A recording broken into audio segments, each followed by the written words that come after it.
Hey mushroom nerds, it's Anna McHugh. I am going to show you very quickly evidence that the chanterelle season is starting to happen in the Southeastern US, which means we're about 3 weeks early for the 2025 season. Please note this is a mushroom that's sort of halfway mature, and I'd probably come back in about a week to collect it. But it's a really great example of the mushrooms that grow in the flatlands and the mountains of the Southeast. So it has a little bit of sort of orangey staining, but otherwise is like nice and creamy. And it also sort of looks like string cheese inside. So it has this nice whitish, firm flesh. Anyway, I've been doing this channel for a while, and chanterelles are wonderful. So if you want to learn more about them, I have some fumbling around with that too. But that leads to my first error. First, I called the Pacific Northwest Golden Chanterelle, which is probably the most commercially available and known chanterelle mushroom, certainly in North America. It is called Cantharellus formosus. I called it Cantharellus formosa in one case. Secondly, I compare these sort of pale, orangey but immature chanterelles to a very colorful sort of orangey yellow sunburst colored waxy cap mushroom, and that is in the Hygrocybe genus. I said Hygrophorus. I'm only correcting myself. Well, first, I want to give you good information, but also doing the clarification between different genera is important to me, because identifying mushrooms to genus is like, it's a big unlock if you want to go from real casual, which is super fine, but like if you want to suddenly know a lot more species or have access to an understanding that will get you to an understanding of those species, knowing the genus is very helpful. But a lot of them also sound the same. So, you know, you have Hygrophorus and Hygrocybe. They're actually quite different. Some of the Hygrophorus are sort of waxy, and one that I love to find in the wintertime, it's white, but it has these beautiful mulberry streaks on it. Anyway, it's called Hygrophorus russula. If you're familiar with russula mushrooms, or even if you're not, like, they're crumbly, oftentimes bright red and white mushrooms. They're stinking everywhere, hundreds of species. Anyway, Hygrophorus russula means the Hygrophorus that looks like a russula. Now, anyway, this is just all by way of saying that scientific naming is complicated. A lot of it extends outside of Latin, so like Spongiforma squarepantsii is probably most people's most popular way of expressing that, like, mushroom naming and mushroom speciation, it's complicated. All right, so Cantharellus formosus for our Northwest chanterelles, and Hygrocybe for the small, very, very waxy mushroom that I talk about a little later. And finally, I couldn't remember when I started mushroom hunting. I say 2008 or 2010. And this is ridiculous because it was December 5th, 2008. I remember it well because it was the worst date with a human and the best date with nature I ever had. So I was living in the Pacific Northwest looking for Cantharellus formosus, and I met this translucent fellow who took me out, and he was one of the many, many people, and there's no shame in this, who think, I'll go mushroom foraging or mushroom bothering and it'll be really fun, and you get out there like, this is super boring, I want to go fast, I want to see more sights. Absolutely fine, but that was him almost instantaneously, and I was like, I think I'll stay in this 50-meter radius a little bit and look at chanterelles for the first time and just, you know, fill my eyes with a new dimension of the forest, because mushroom foraging and mushroom observation, or plants, or any of these organisms that you try to identify, you have to zoom in, you have to observe all of their different features, and that comes to a place where you can appreciate them a lot, but people can also leave you behind, literally or otherwise. Anyway, I hope you enjoy the video that follows. And yeah, have a great mushroom season. It is really happening. Hey mushroom nerds, it's been a minute. I'm Anna McHugh, reporting in live from Raleigh, North Carolina. And this is the very beginning of my warm weather mushroom bothering season here in the Southeast. I've been doing wild mushroom gathering and bothering and identification for a long time as a hobby. I'm not an expert, and I like to make these videos to learn about the organisms I find, to celebrate the event that is a wild fruiting mushroom, and to give me an opportunity also to bring some things home, not just to eat, but also to unwrap and study with books and kind of do a gnome with a tome sort of thing. So there's a lot of dimensions to this hobby that I enjoy. I'm pointing at you a mushroom that I think almost everybody would consider to be edible. And when I say everybody, I mean people in the sort of between what I am, mushroom goblin, so I just love it and I follow it and I follow, ever-changing landscape of mycology and mushroom classification, but I am not an expert in that area. All the way to people who are regularly revisiting facts, revisiting many, many generations of information about edibility.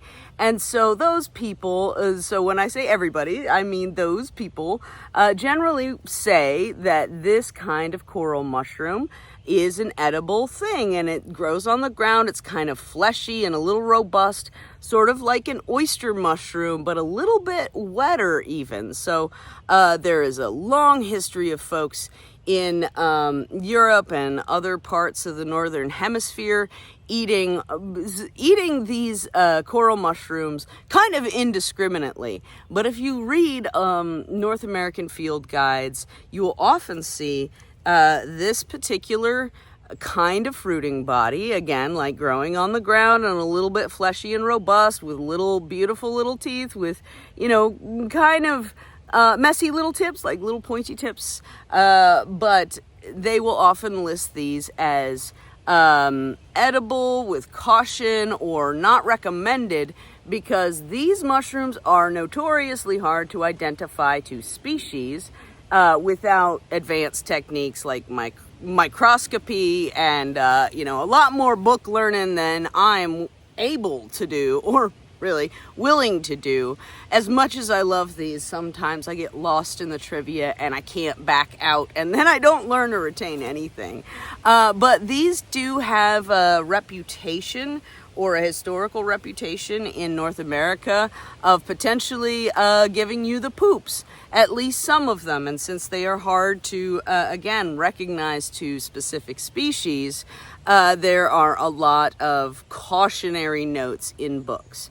However, sort of the latest information that we have, there's a mycologist named Britt Bunyard who has basically debunked a lot of ridiculous, or not ridiculous, but time-honored misunderstandings of mushrooms in the mushroom bothering, mushroom hunting, mushroom, mycology community, including these cautionary notes about eating these fleshy little forest floor, and I haven't gotten to the genus because I want to talk about scientific names and genus in a moment. So if you're advanced and you're waiting for me to drop some scientific names on you, just hold on a second. But Britt has studied the literature, studied reporting on the different sort of toxicity events for wild mushrooms, of which there are very few in the United States. And he's like, I think this is not worthy of concern. Even though we can't get to a very specific species identification, we don't have the data to support this genus or even two genera of mushrooms giving people the poops. And even if wrong, or even if you are one of those people that has sort of an adverse reaction or a digestive adverse reaction to these mushrooms, it's not dangerous. It's like you get farty and you're unpleasant to your loved ones for a little while until that clears. Okay, so I want to talk about scientific names, and I also want to share some of my personal practices around how to learn about mycology, how specific I want to be. Okay, so I have been mushroom hunting for a very long time. Admittedly, I started with a very acute interest in chanterelles in the Pacific Northwest. And as time has gone on, gosh, that was 2010, I do believe, or 2008. Anyway, it was one of those 2 years in the winter in Oregon. and I went out into the coastal range and I was collecting edible chanterelles, and it was really a wonderful experience to immerse myself in that ecosystem and also feed sort of the foraging urge, which was kind of new to me. As years have gone on, and now it's an excessive number of years, this is actually the 6th year that I am kicking off this YouTube channel. So I've been at this a minute. Every year I spend more and more time trying to capture beautiful fruiting bodies, photographs of them, and also just like handling and appreciating them. There are a lot of mushrooms I don't even bring home with me. So that also sort of limits the detail with which I can identify a lot of mushrooms, and I don't really care. And also, I like to eat mushrooms, but it's more like looking at wildflowers for me now. Or if we want to get really extreme, it's more like bird watching for me. If the birds couldn't move, and oftentimes we're in the exact same place, growing with the exact same tree year after year at the same time of year. So mushroom observation is really a wide, rich, and just a beautiful experience. Like this one's kind of flaky and it got rained on substantially, and as you can see as I play with it, it starts to fall apart. I'm not gonna bring this home for dinner, but it's just kind of cool to know that I could. And so, you know, there's a lot of mushroom knowledge that I have that I don't use when it comes to eating them, because I'm kind of a like saltines and tofu girl. Anyway, the things that you want to know about the sort of scientific classification here is that this used to be in the Ramaria genus. And so a lot of these fleshy coral mushrooms of varying size and color that grow on the forest floor are either in the Ramaria genus or, like this one, have been reclassified into a genus called Phaoclavulina. At least that's the best I can do with like my limited cell phone coverage and knowledge of a couple of websites that I trust.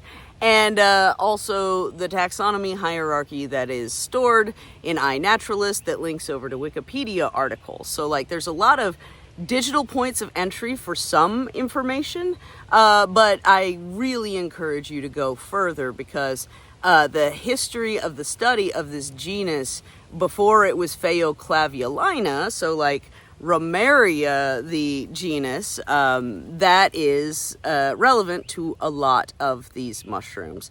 And again, identifying them to specific species is really difficult without microscopy, without a lot of validation too. Like I wouldn't presume to identify this one to species without, I don't know, 4 or 5 of my internet friends either confirming or screaming at me that I missed something very obvious.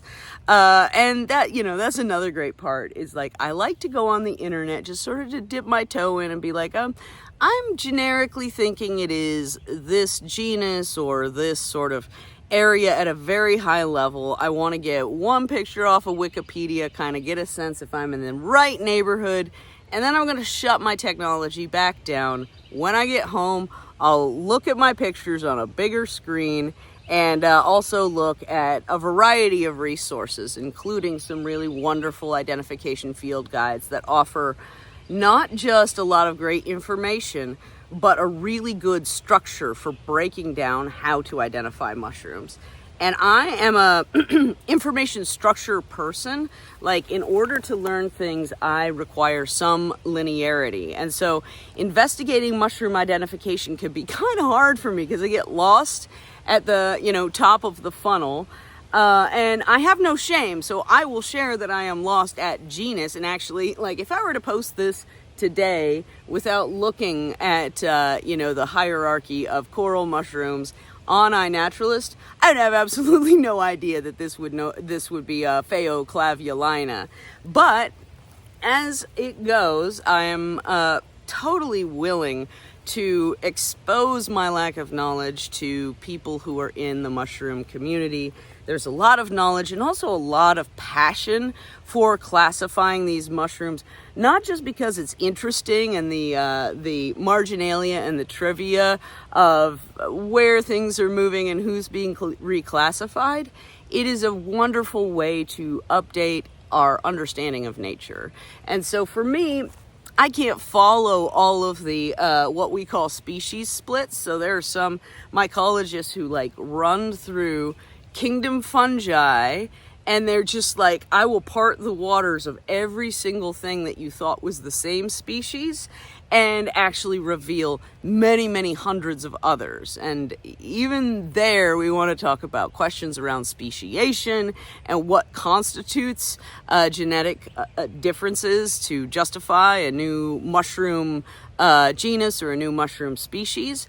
But this is also why you will see almost immediately, if you pick up one of the books, your notes on the mushroom itself. So like the structure of it's really nice. It's like a little information card. It's not Dewey Decimal, but I have sort of a librarian brain. I like to have a snapshot of information, and that allows me to expand the scope of my research. I also need like a hypothesis and maybe a little bit of embarrassment and criticism. No, I kid. I can't encourage you enough to just be like very bold with any mushroom person you know. Like, this is information that I am not sure of. There is absolutely nothing shameful about not following these people who, again, will split one mushroom into 300 species. Like, anyone who thinks that that makes you stupid is not a nice person. So, and most mushroom people are delightful. They can be a little shy, myself included. Like, I'm babbling at you, but if we were walking here together, I might talk about something kind of solemn or just storm around by myself and like veer off if I see something that catches my interest. But anyway, it is important to note that a lot of the revisions on different species will be tucked in the end of that little classification that you'll find in a field guide. And I'll talk about the structure just a little bit, because I want to tell you sort of the gestalt, like what you want to look at when you first spot a mushroom and how to sort of spot them. That's the first step, is finding them to begin with. And then how you start to gather information about it, whether or not you're going to bring it home with you. I can't emphasize enough a big part of this, whether or not you collect it or not, handle it. Like, handle it, smell it for sure. Some mushroom species, the flavor of them, like if you chew and spit out a piece, that can be helpful for IDs. There are a lot more people who think that's necessary with, it's a limited number of species where that specific practice is recommended. Okie dokie. So when it comes to those identification cards, you often have field guides are sort of split up into a combination of like genetic groups, but also what are called morphological groups, or mushrooms that have similar appearances. Now, these two mushrooms I'm pointing at you are quite dissimilar in, not every respect. Like, fungi actually, they're genetically quite different from things like molds, and they're not slime molds like the little orange thing that races across the screen at the very beginning of The Last of Us. It is not the mycelium of this beautiful little inedible waxy cap. The matching morphology, like if you look this up in a book, you probably wouldn't see these side by side. But oftentimes you'll sort of see like collections of species that are genetically similar and also have some visual similarities. So like we have a really massive number of species of a genus called Russula. People commonly call them brittle gills because they smash and into these like glorious little bits and pieces when you damage them, or when you try to damage them at all. Like even sticking them in a pocket, which I occasionally do, leads to just a lot of mushroom pieces in my pocket. So we have a lot of Russula, but we also have a lot of milky cap mushrooms. They are in the Lactarius genus or the Lactifluus genus. If you're interested in that, in the edible Lactarius and Lactifluus in North Carolina, we have a lot of them. So I have several videos about like fish milk caps. I have some Oh, anyway, I'm not going to talk about what I have. You can go check it out if you're interested. But what you'll see is the milk caps sort of clustered next to the russulas because they are genetically similar and they're also remarkably visually similar. So organizing a mushroom book is not easy. You will see a couple of different conventions, but in general, these fellows wouldn't be listed next to each other because they're just so radically different.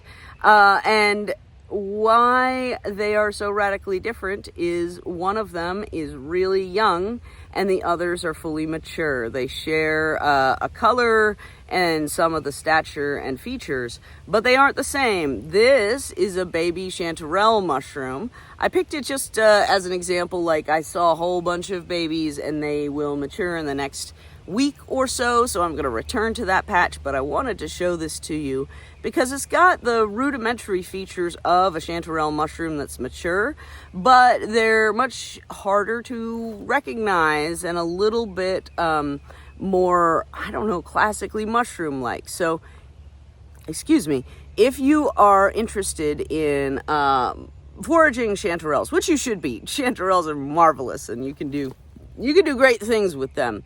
But when they are mature, this sort of undersurface is very waffly and wobbly. It has a feature called false gills.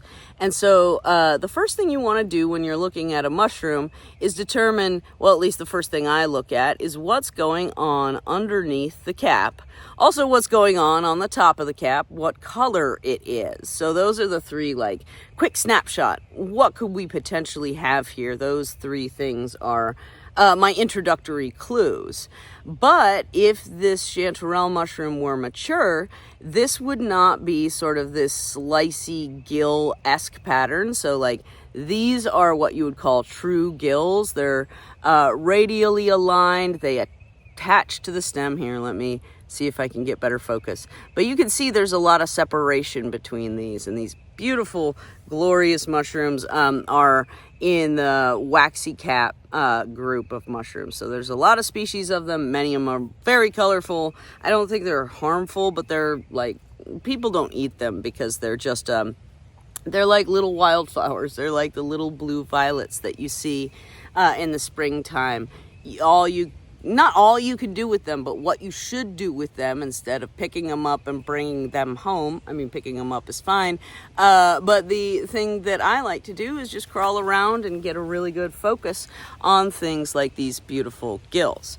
And with our chanterelle, you can see that actually it's not so much gills that are separate from the stem. So like you have some differences here between both consistency. A lot of mushrooms, their spores and gills are different from other parts of the fruiting body, especially the stem. But in the case of chanterelle mushrooms, you have these sort of wrinkly false gills that run down the stem when the mushroom is mature. Also at that point, this sort of little waffly button shape will actually become more uplifted. You'll have oftentimes like they become like little flowers, like little, I don't know, marigolds with their heads chopped off. I don't know why I keep talking about flowers. I know nothing about flowers.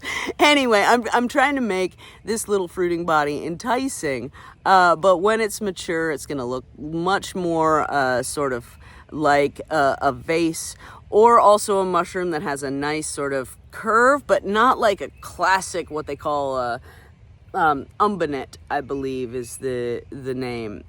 That's another thing that's in identification field guides, which is great.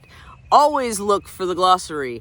Always look for some of the their little Easter eggs. Like if you just flip through the pages that have different species in a field guide, you're going to miss fun things like basic identification keys based on the shape of mushrooms. So like a lot more sort of simple digestible information to get to the place I was talking about, where you have a general sense where it is, and then you can really dive into the details if you want. But you have these sort of false wrinkly gills that will further descend down the stem. That will become more accentuated. as time goes on. Let me see if I can find my knife to show you other features of how this mushroom is, oh my goodness. Yeah, this is a harbinger of things to come. Mushroom season comes with the embarrassing reality. Oh, there it is. It was in my pocket. I was about to talk about my issues with losing equipment. I was looking for my knife. As you can see, I've made a feeble attempt to help find it in the woods with an air tag. Like, that's not terribly practical, but at the same time, it's like, well, at least I'm trying, because I go through and have lost many knives in this specific area. Like, I have no need, with the abundance of mushrooms in my area, to explore a ton of new places. I love to, but when I come to my favorite spots, I'm not just looking for mushrooms, I'm also looking for the 3 to 5 mushroom knives minimum that I leave in my favorite patches each year. So chanterelle mushrooms also, you can see they have sort of a like light golden and a little bit whitish, I would say burnished appearance on the top. This species in particular, I believe to be Cantharellus velutinus. Common name is the velvety chanterelle. There are numerous chanterelle species in the southeastern US, and the one that is the most dominant in my area is Cantharellus velutinus, which is either peachy or sort of this light yellowy gold color. And also a very common feature, you can see it as I handle this baby mushroom, it starts to develop sort of orangey stains with handling. And that is just, you know, again, a staining reaction. Another thing that is critical and a reason you have to handle your mushrooms, because you'll see all kinds of interesting things happen with them when they start to be in the condition that they were designed and intended to be. So when you're gathering mushrooms, I'm going to return to one of the common misunderstandings that I just want to get out of the way. This wasn't a Britt Bunyard special, but he is a mycologist who wrote this up. So there is occasionally ambiguity of whether or not it's okay to harvest mushrooms by plucking them. So when I say plucking them, I mean like this Phaoclavulina, erstwhile Ramaria coral mushroom. I just plucked it from the ground. And some people are concerned that that will damage the mycelial mat, like the actual fungal organism that is a fine network of fungal material, usually in the case of wild mushrooms, or a lot of the time in the case of wild mushrooms, associating directly with a tree or plant partner, and they're completely interdependent. But there are, you know, folks who are reasonable in their questions about and concerns about collecting wild mushrooms and plucking them versus cutting them off at the base, and what the potential harms to the mycelium are. And there's an article that Britt wrote a number of years ago for Fungi magazine, or like when you start to go deep, your library tops out at your regional field guides, and then you'll have the, you know, continental ones like the North America guide, and then you start subscribing to things like Fungi magazine, where you can learn such useful things as, gosh, I think it's it's almost 60 years, so I believe 57 years of 2 separate research projects that were done. One, I believe, was in Eastern Europe, and that was a university-based, you know, study of what happens when you pluck mushrooms, what happens when you cut them, what happens when you harvest every wild mushroom that you can find, and, you know, what happens when you don't. So, given the cultural importance of mushrooms also in that part of the world, like, you know, these coral mushrooms, nobody in Eastern Europe, or nobody that I know of, would have any concern whatsoever about eating one of these, and they'd think we're ridiculous and overcautious because we're like, we're not sure if this is Phaoclavulina or Ramaria, but we don't want to poop too much. And they're like, you could just pickle it if you're worried. But, you know, I think that was a 30-year study total. And they, again, plucked and harvested all of the wild mushrooms they could find. So it was a pretty aggressive study. And they found pretty much no difference. And when I say pretty much, the main cause of the fluctuation, or the main different factor in fluctuation from season to season over so many years, was the amount of rainfall. And I'm just going to keep picking up and pointing this mushroom at you because I'm going on and on, but I want you to also spend more time looking at and appreciating the organism than, listening to me yap. So that's one study that, again, is very extensive across a lot of species, so that gives us a lot of confidence. The other study was done out of the Pacific Northwest and focused on the Pacific Northwest chanterelle mushrooms. Also really important because that is a commercial crop. And so, as far as forest products, it's very important to people there to understand chanterelles and harvesting practices. So I believe this was sponsored by the Oregon Mycological Society, if I'm not mistaken. That was also my first mushroom club. I'm gonna not asterisk.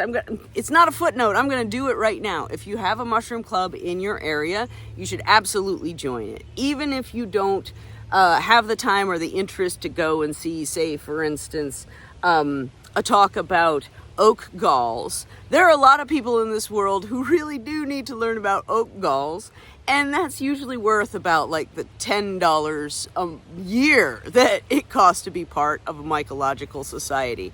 And invariably there will be events, there will be newsletters and information, a lot of also really interesting talks. And some people are like, I don't want to go to a mushroom lecture because I want to be out in the woods. It's like, why not both? Especially because, on a weeknight, on a Monday, a rainy Monday, in Portland, Oregon, it was absolutely delightful to go and meet some people who shared my passion. Also, they oftentimes are like, here are the books that you should get. You have a lot of, elderly or very advanced people who are generous with their knowledge. And they just love people to show up to mushroom clubs because that's such a treasured space. It's also such an easy space to get access to if you happen to have one in your area. There are a lot of wonderful online communities and affinity groups for mushroom gatherers, but it being social media, and specifically there's a lot of identification and conversation around stuff on Facebook. And so there is the permeating distaste of Facebook that you just won't get if you go to a mushroom club meeting. So somebody who might be very grumpy with you or seem terse on the internet, you'll find that it's like, they're not terse. They literally are trying to identify as many mushrooms as precisely as they can, and they're using the internet like flashcards. And also they might be shy until you get them into a place where they have a mushroom that they can show you in person and share. And also, again, Oregon Mycological Society did this 27-year study of the chanterelles, and I believe it was in the Cascade Mountains, so a really typical sort of area, a lot of national forest throughout that part of the world, and a lot of chanterelles come from there. So if you're in Austin, Texas, and you see chanterelles in Whole Foods or a similarly expensive establishment where gourmet foods are purveyed, you're almost certainly getting Pacific Northwest chanterelles, golden chanterelles. Cantharellus formosa is the name of that species. So Cantharellus includes all kinds of chanterelles, including the ones that we have around here, Cantharellus velutinus, which I prefer because they're actually a little more compact, a little meatier, if you will. I don't actually like to compare mushrooms to meat. Especially because I don't eat a lot of meat, and therefore when I do, it's poorly cooked by me. So they have a nice bite, and so there's resistance, there is no mushiness. Cantharellus formosus is notoriously spongy, and so if you look at a generic description of how to cook chanterelles, the first step will be throw them in the pan and wait until 5 gallons of water fall out and then it boils off. that is a good practice for a lot of mushrooms. And what you're doing there is you're evaporating the surface level water that is in the fruiting body. But there is a ton of water that is cellular water, and you can, cook it and it doesn't boil out, which is why you can really, preheat treat your chanterelles, and oftentimes is a really good idea. So they'll drop water. Cantharellus formosus will drop so much water. But the study that they did found that plucking versus cutting mushrooms off at the base had no difference on the patches. The area that they actually selected of it was one contiguous patch. So they had their control group, they had plucking everything, cutting everything, and maybe they only had 3. I can't remember what the 4th variable may have been. But they found, yet again, like the study in Eastern Europe, that the largest fluctuation in the years that, the data of mushrooms and rainfall seem to be more critical, or certainly more pronounced, than harvesting method. All that by way of saying you can cut, you can pluck, you can pick with impunity, but I usually don't pick very much. Again, going back to the violets and butterflies and birds and things that are hard to take pictures of, and extending this into mushrooms is really how I get my kicks. If I am harvesting mushrooms, I'll show you the real basic setup, and then I'm gonna say adios for now because I'm at 32 minutes. But yeah, please subscribe to the channel or check out other videos that I've made. Mushrooms are notoriously seasonal, but because I have a lot of previous seasons, you can just see what I was doing last June. So our mushroom season in 2025 is about 3 weeks early, and mushrooms that grow in association with trees and plants particularly, known as mycorrhizal mushrooms. So they're associates, they don't decompose things, and a lot of them are just very, very seasonal. You have a specific period of time to catch them. But we are a little bit early, so, maybe look in June for videos that are relevant to this particular time in mid-May 2025. Okay, so harvesting equipment and procedures for me. First of all, I only picked this little guy because I wanted to show you a baby, and I wanted to show you a baby that looks relatively like a mushroom that is an adult, that shares a color but has really no, they're not very close at all. But I would not harvest them when they're this small. I like them right when they're about to turn up and turn flowery. And so, oftentimes they're the size of a 50-cent piece with, maybe 2 50-cent pieces, or a 50-cent piece with a quarter stuck to its butt. So when I'm harvesting, if I have plucked a mushroom, which I often do, I will cut off anything that is, looks spoiled or dirty. And I see a lot of people post to mushroom forums, and they have a binary question. They have 2 questions. What is this? And can I eat it? There's nothing wrong with being interested in just getting those 2 pieces of information. But the problem, and the thing that makes mycologists, especially internet mycologists, really grumpy, is you can't really answer that question without going deeper. So, for instance, the Ramaria genus, or Phaoclavulina genus, is generally considered to be edible. However, there is one that, in particular, that's quite common around here that grows on wood, and it's called Ramaria stricta. It's tall and skinny, and it is bitter as a son of a gun. So it's it wouldn't hurt you, but by God, you wouldn't want to eat it. But also there's a lot of mushrooms that are edible, but not palatable, or edible and they aren't really remarkable flavor-wise. And mushrooms that are more culinarily desirable, like these coral mushrooms, that may have pieces of duff on them. I cannot emphasize enough, it doesn't seem like a big deal to field clean your mushrooms. You're I'll do it when I get home. It is so much harder when they've had time to mush together. I can't tell you. And I also really don't like grit in my mushrooms. And so I sort of fastidiously clean them. I also use my brush on them. And that is a good way to sort of get them completely to my satisfaction to bring home. If I'm bringing them home to study further and not to eat, I will usually I should bring the entire fruiting body with me, including the base. It's very, very important for identification of the Amanita genus, which has some of our most gloriously beautiful and also some of our very, very poisonous and dangerous mushrooms, like the destroying angel, which is just a common, beautiful sight all summer long. And in order to identify Amanita mushrooms properly, you need what is growing at the base, because there's often below the surface of the soil a little cup or some protective tissue. Sometimes it looks like a messed up tube sock, but you have to collect the whole fruiting body. And the best way to keep them in good shape is to use wax paper.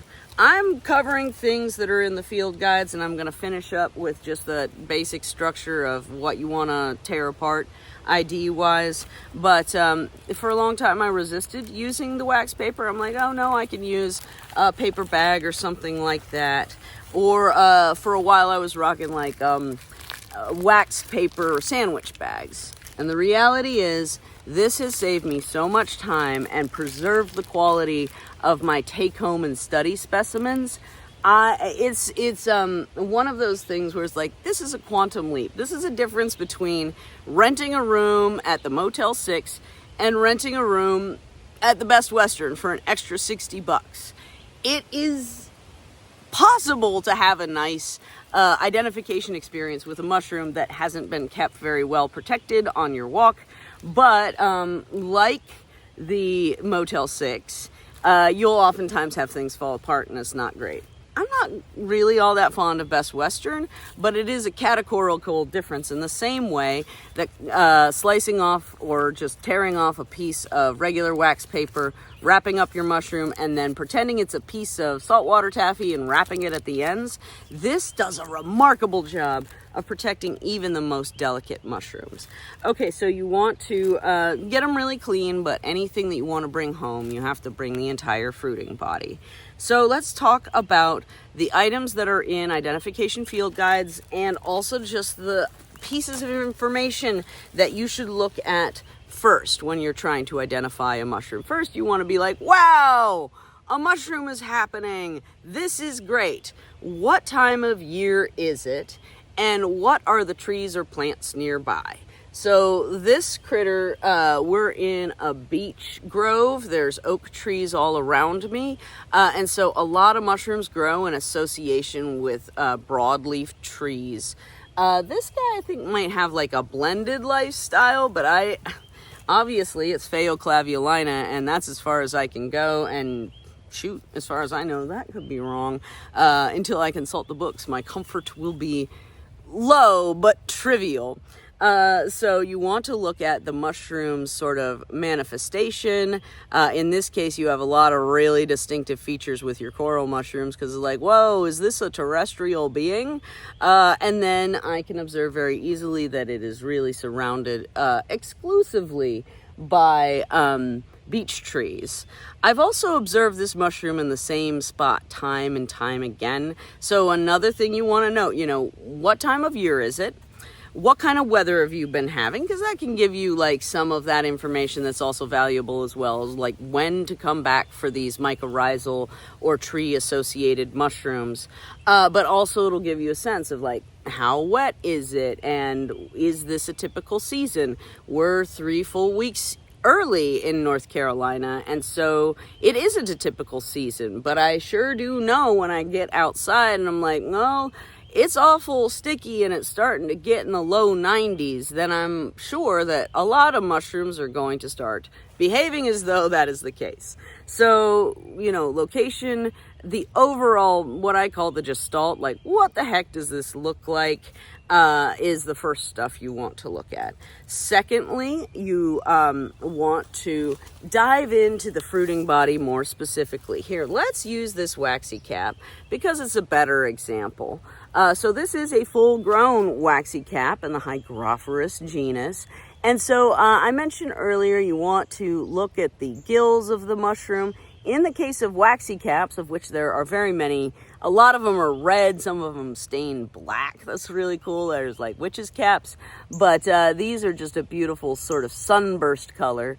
And you can see that the gills, the structures underneath, that's where the spores come from, and they're really waxy and deep and separated out.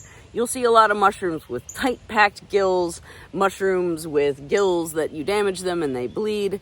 And so sort of the consistency and the color of gills is very important.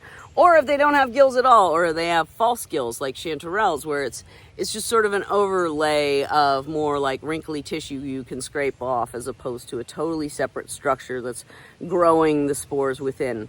Some people take a lot of spore prints, which is just basically you take the mushroom home, behead it unceremoniously, put it on a piece of paper or foil or glass, and see what the color of the spores are.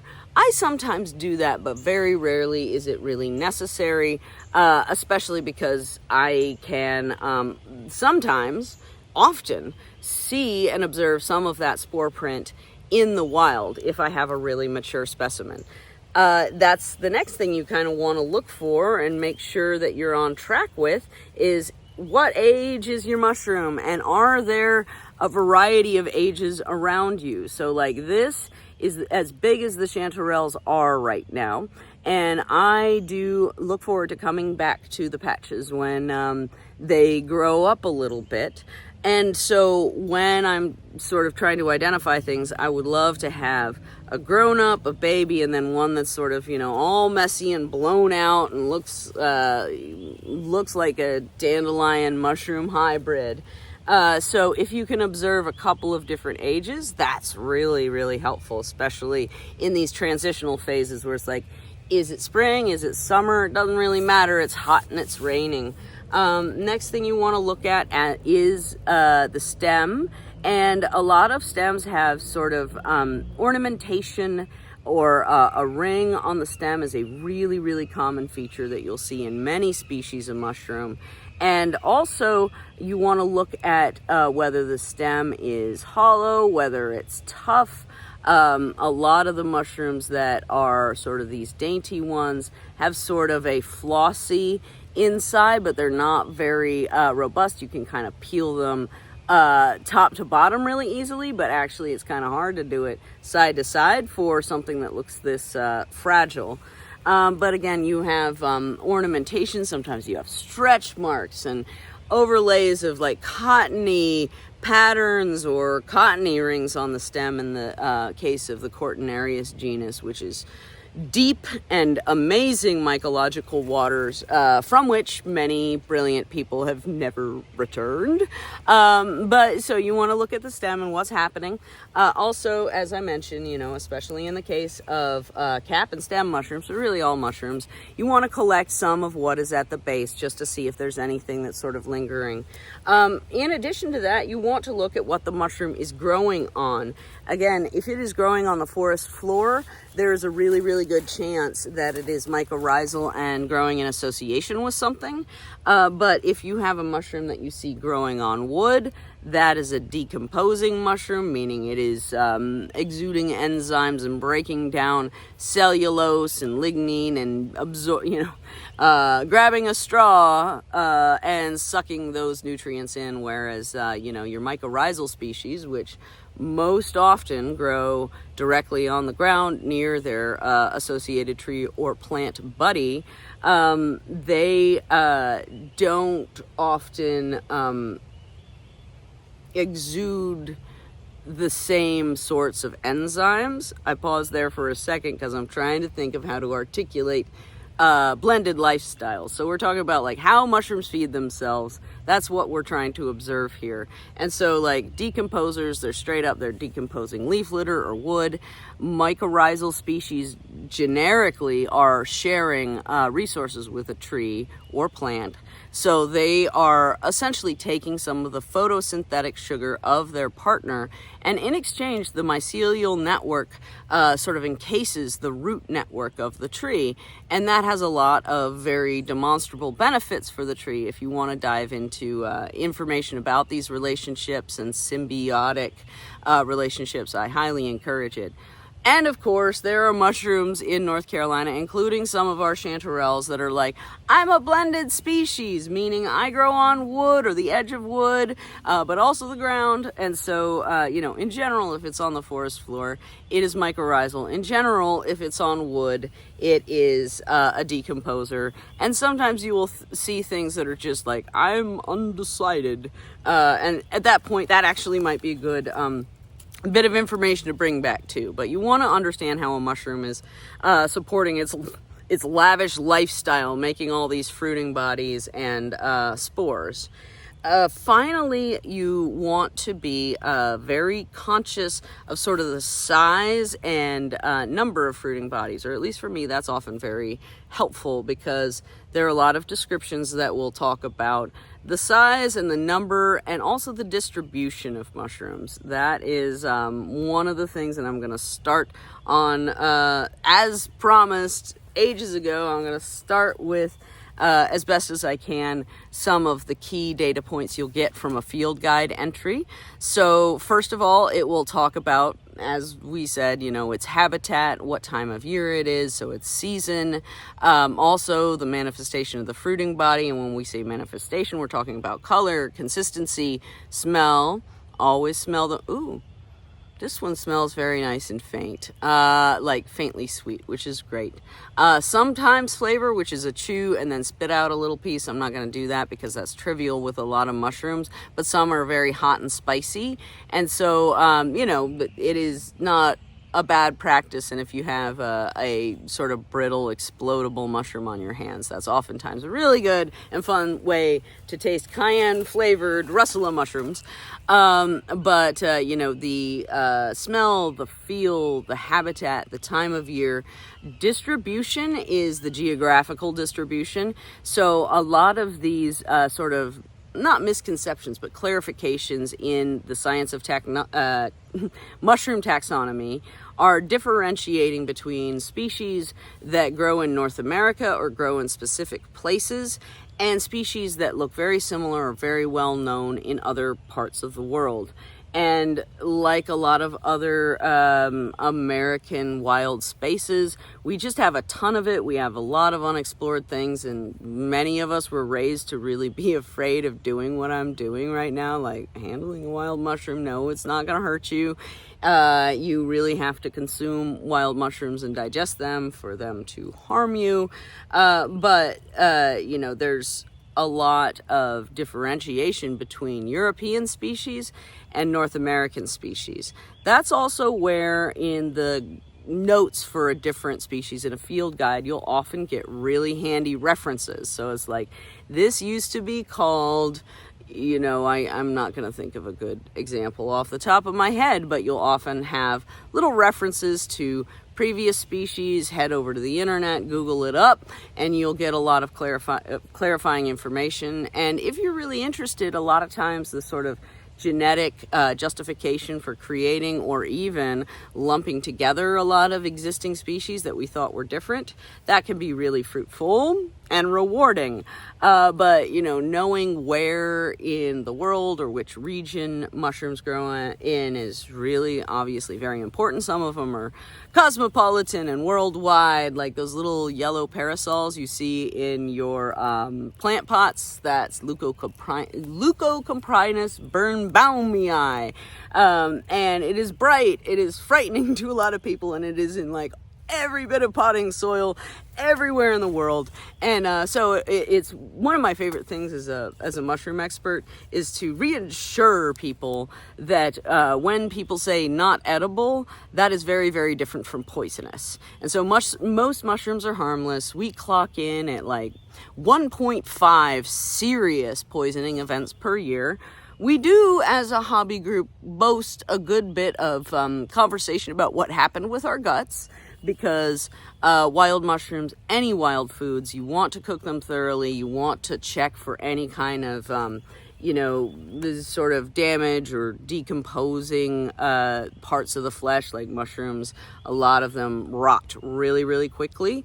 But nonetheless, like the actual poisonous mushrooms that will do you a lot of harm, your liver primarily, but also your kidneys. So we're talking about the deadly Gallurina and the destroying angel Amanita. Those are both covered ad infinitum because they're both very common in my area, but they are also really pretty distinctive. And so once people get into foraging, often they're like, I can identify and recognize a few species that I really like to eat. And when I say people, I actually mean me.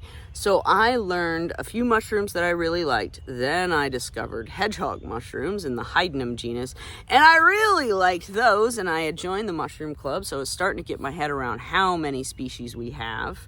And that was a wonderful jumping off point to find and also understand the difference between edible and edible but mediocre, and not edible because it's very woody. Like there are some mushrooms that are literally like polypores. I don't have one around here. The big conchs that grow on the sides of trees, and it's just kind of goofy when somebody is like, is this edible? And it's like, well, I wouldn't eat a cork board, so no. So, when you're looking at the texture and consistency, like that smell, if you have something that smells really bad, like rotting corpses, that's going to almost be an immediate rule out. It may not be toxic, but it is not designed for you. Like fruiting bodies are designed for organisms to eat and carry spores away and all those kinds of things. And in most cases, we're not the primary audience. So it's a lot of bugs, some mammals that are sort of the primary vectors of spreading spores and genetic material off of these fruiting bodies.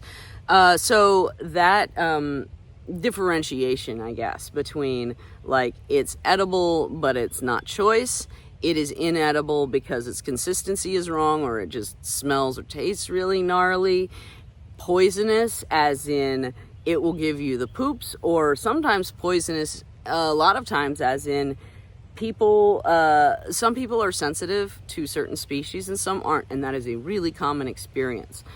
So the chicken of the woods mushroom, for instance, a very easy mushroom to identify. It's beautiful, it's bright orange and white. At least around here, it's Lake Tipperus cincinnatus is our dominant species of chicken of the woods mushrooms.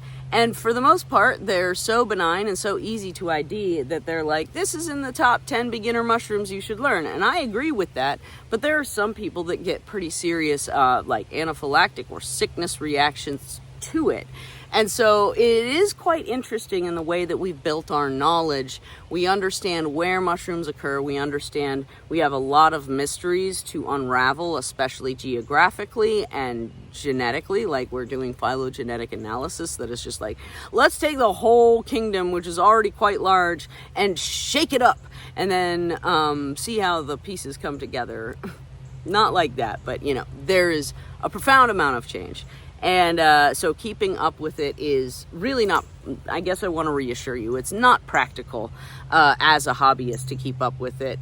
And it's also not embarrassing not to keep up with it. Like you can learn. What I love to do is I go out, I forage, I find a few things, but I also identify a few mushrooms that I really want to learn about. Not all of them. I never collect like every species I can find.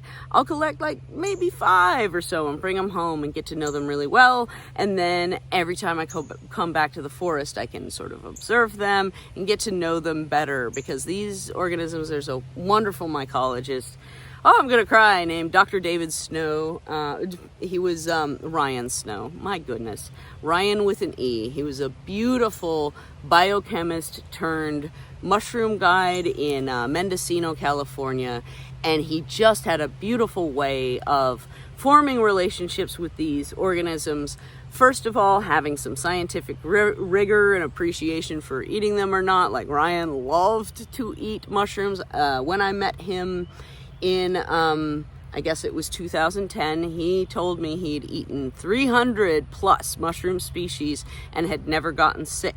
And I believed him because his entire approach was to become simpatico or friendly with these organisms. And part of that is being reasonable about your expectations of how your brain will be able to absorb complex knowledge about organisms that have so many different lifestyles and habits as we do. So that's all I can think of. I may have promised some information that I didn't get to, but I'm rusty. This is the first episode of season 6 of me trying to not get too much information about mushrooms incorrect. I hope you have a wonderful mushroom season wherever you are. If you're up in the mountains or in the Northeast or, elsewhere, believe me, it is coming, and I hope it comes early for you as well, because for me this year has been pretty rough on the post-mushroom season depravity or depression, PMSD. So it's really wonderful just to see my good old friends to get out in the nasty weather and get bit by bugs and just get a little bit of peace and quiet. So anyway, good luck with your own mushroom adventures. We'll talk again soon. And subscribe to the channel if you're so inclined. That does help other people find it. All right, see you next time.